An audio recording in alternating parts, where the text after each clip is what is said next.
Farm 47 ਮੈਂ ਵੀ ਇੱਕ ਵਾਰੀ ਬਣਵਾਉਣਾ ਏ ਤੇ ਪਾਕਿਸਤਾਨ ਦਾ ਝੰਡਾ ਮੈਂ ਵੀ ਗੱਡੀ ਉੱਤੇ ਲਾਣਾ ਏ। ਮੈਂ ਵੀ ਜ਼ਿੰਦਗੀ ਦੇ ਵਿੱਚ ਇੱਕ ਵਾਰੀ ਪੈਰ ਕਿਸੇ ਦੇ ਫੜਨੇ ਨੇ ਤੇ ਪੰਜਾਬ ਅਸੈਂਬਲੀ ਵਿੱਚ ਜਾਣ ਲਈ ਕਿਸੇ ਦੇ ਤਰਲੇ ਕਰਨੇ ਨੇ। ਆਵਾਜ਼ ਦੇ ਕੇ ਸਪੀਕਰ ਨੇ ਮੈਨੂੰ ਕੋਲ ਜਦੋਂ ਬੁਲਾਣਾ ਏ, ਉਸ ਵੇਲੇ ਅਸੈਂਬਲੀ ਦੇ ਵਿੱਚ ਹਲਫ ਮੈਂ ਉਠਾਣਾ ਏ।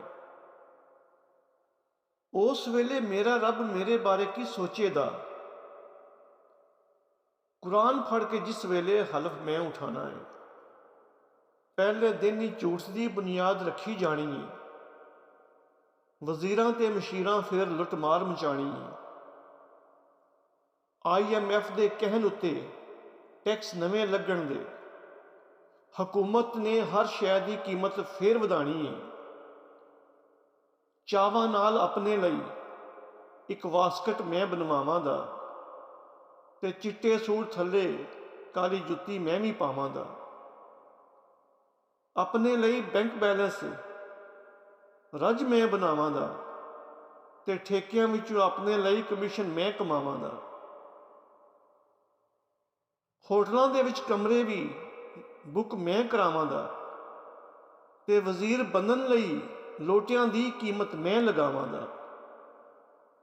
ਤੁਹਾਡੀਆਂ ਸਾਰੀਆਂ ਮੰਨਾਂ ਦਾ ਮੇਰੀ ਝੋਲੀ ਵਿੱਚ ਹੈਰ ਪਾ ਦਿਓ, ਖੁਦਾ ਦਾ ਵਾਸਤਾ ਜੇ ਮੈਨੂੰ ਹਾਦਮੇ ਆਲਾ ਬਣਾ ਦਿਓ। ਤੁਹਾਡੇ ਦਰ ਤੇ ਸੁਬਹ ਸ਼ਾਮ ਸਲਾਮ ਕਰਨ ਆਵਾਂਗਾ, ਤੁਹਾਡੇ ਇੱਕ ਇਸ਼ਾਰੇ ਤੇ ਗਰਦਨ ਮੈਂ ਝੁਕਾਵਾਂਗਾ।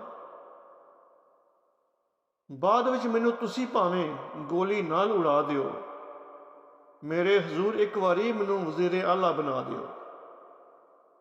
ਹਜ਼ੂਰ ਤੁਹਾਡੇ ਸਰ ਤੇ 5 ਸਾਲ ਐਸ਼ ਮੈਂ ਕਰਾਂਗਾ, ਕੁਝ ਵੀ ਗਲਤ ਕਰਦਿਆਂ ਹੋਇਆਂ ਮੈਂ ਜ਼ਰਾ ਨਹੀਂ ਡਰਾਂਗਾ।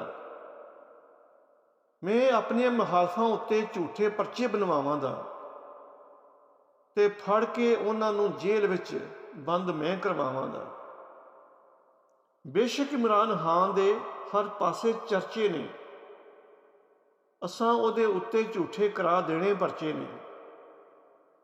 ਪਾਕਿਸਤਾਨ ਦੀ ਆਵਾਮ ਨੂੰ ਸਬਕ ਮੈਂ ਸਿਖਾਵਾਂਗਾ ਤੇ ਤੋਹਫੇ ਤੋਸ਼ਾਹਾਨਾ ਦੇ ਮੈਂ ਘਰ ਲੈ ਕੇ ਜਾਵਾਂਗਾ। ਘੀ ਦਾਲ ਆਟਾ ਚਾਵਲ ਬਲੈਕ ਮੈਂ ਕਰਾਂਗਾ, ਬਾਰ-ਬਾਰ ਬੋਰੀਆਂ ਕਮਿਸ਼ਨ ਦਾ ਪੈਸਾ ਘਰ ਮੈਂ ਖੜਾਂਗਾ। ਇੰਜੀ ਮੌਜ ਮਸਤੀ ਵਿੱਚ 5 ਸਾਲ ਲੰਘ ਜਾਣ ਦੇ।